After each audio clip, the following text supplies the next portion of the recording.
చాలా సంవత్సరాల నుంచి అంటే 2 ఏళ్ల నుంచి ఇప్పుడు కాంగ్రెస్ అధికారంలో రాకముందుకు పెన్షన్ పెంచుతామని చెప్పేసి హామీ ఇచ్చింది. అయితే ఈ 2 ఏళ్ల కాలంలో ఆర్థిక భారంతోటి, అప్పుల భారంతోటి గత ప్రభుత్వం చేసినటువంటి లూటీ వల్ల ఇప్పుడు ప్రభుత్వం నడవడమే కష్టంగా ఉందని చెప్పేసి పెన్షన్లు పెంచకుండా అట్లాగనే వదిలేసారు. అయితే వాటికి సంబంధించి ఇప్పుడు మొత్తానికైతే పెన్షన్ పెంపు దశల వారీగా చేయూత పెన్షన్ పెంచనున్న ప్రభుత్వం. సో ఒకేసారి పెంచే పరిస్థితి లేదు కాబట్టి దశల వారీగా పెన్షన్ పెంచాలని చెప్పేసి అయితే రాష్ట్ర సర్కారు నిర్ణయం తీసుకున్నట్టుగా మనం ఇక్కడ వార్త చూస్తున్నాం. తొలి విడతలో 500 రూపాయలు పెంచాలన్న యోచన. సో ఇది వరకు 2016 ఉండే కదా, 2016 నెలకు 2516 రూపాయలు వస్తాయి ఒక నెల. ఒక 2-3 నెలలు అనుకో, దశల వారీగా ఒక 6 నెలలు ఇస్తారు కావచ్చు, ఏడాది.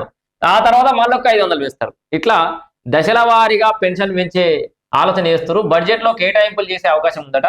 ప్రస్తుత పెన్షన్ 2016 అంటే కామన్ గా మిగతా వాళ్ళకి వచ్చేది వృద్ధాప్య పెన్షన్ ఇట్లా, దివ్యాంగులకు వచ్చేదేమో అంటే హ్యాండిక్యాప్డ్ ఉంటారు కదా వాళ్ళకి 4016 ఉంది, వాళ్ళకి పెడతాయి. ఏడాదికి అవుతున్న మొత్తం వ్యయం 11,400 కోట్లు. 500 పెంచితే అదనంగా ఏటా సుమారు 2,500 కోట్లు అనేది అవసరం అట. చూడు పెన్షన్లకే ఎంత ఖర్చు అవుతున్నాయి. ఇక మనం పెన్షన్ల గురించి మాట్లాడితే ముసలు మళ్ళీ కట్టి అందుకొని కొడతారు ఎందుకు పెన్షన్లు అని. కానీ కొంతమందికి అయితే చేయూత అందుతోంది అన్డౌటెడ్లీ. విడుదల వారీగా చేయూత 4,000 పెంపు అని చెప్పేసి కూడా మనం ఇక్కడ చూస్తున్నాం. మొత్తానికి చేనేత గీత కార్మికులు బీడీ కార్మికులకు రాష్ట్ర ప్రభుత్వం 2016 చొప్పున, దివ్యాంగులకు 4,016 చొప్పున పెన్షన్ ఇస్తోంది. కానీ ఎన్నికల సమయంలో చేయూత పెన్షన్ 4,000కు, దివ్యాంగుల పెన్షన్ 6,000కు పెంచుతామని కాంగ్రెస్ హామీ ఇచ్చింది. ఇప్పటికే 6 గ్యారెంటీలో భాగంగా మహిళలకు ఉచిత బస్సు ప్రయాణం, గృహజ్యోతి, 200 యూనిట్ల ఉచిత విద్యుత్, 500కే గ్యాస్ సిలిండరు.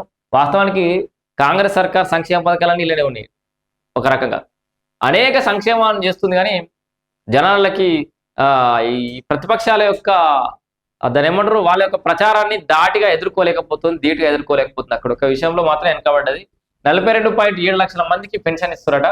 2024 సామాజిక సర్వే లెక్కల ప్రకారమే ప్రస్తుతం 42.7 లక్షల మందికి పెన్షన్ అందుతుంది. పెన్షన్దారులే 42 లక్షల పైసలుకున్నారు. ఇందుకోసం ప్రతి నెల 950 కోట్లు ఖర్చు అవుతుంది పెన్షన్లకి. చూడరు.